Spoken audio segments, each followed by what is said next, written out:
Friend, I haven't got time to be shook up. Not when my wife and I are the only ones in the park who can shoot a can off a fence at 10 foot. I'm not even kidding. We held tryouts. Sure thing this is wicked strange, but it's just a real bad day in our new normality. A different kind of survivalism. Back in the day, I said to old Joe, I think I've seen something from the stories out there. He says, yup. I tell him, I thought they were just stories. And he gives me one of those looks from over his glasses. If I told you a story about land across the ocean from the island, would you believe that? I say, sure I would. I've seen it. Oh, he likes that. Gets his big old grin on. He says, well, Paul, now you've seen the Wendigo, too.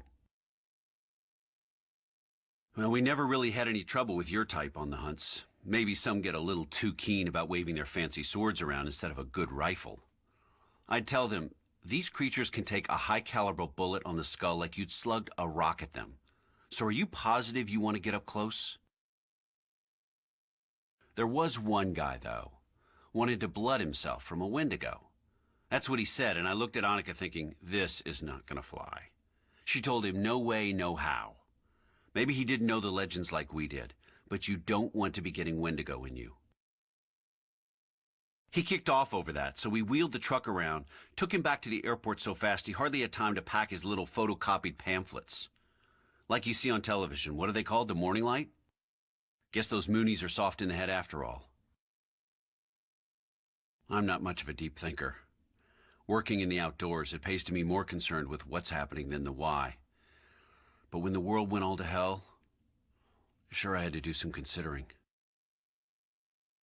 Perhaps the reason we ran across those beasts when we did was a sign. It seems animals are the first to know when there's a big change coming. And perhaps I should have known it then. I just sensed it. Like at the end of fall when you know a hard freeze is coming on overnight. And there's always been stories.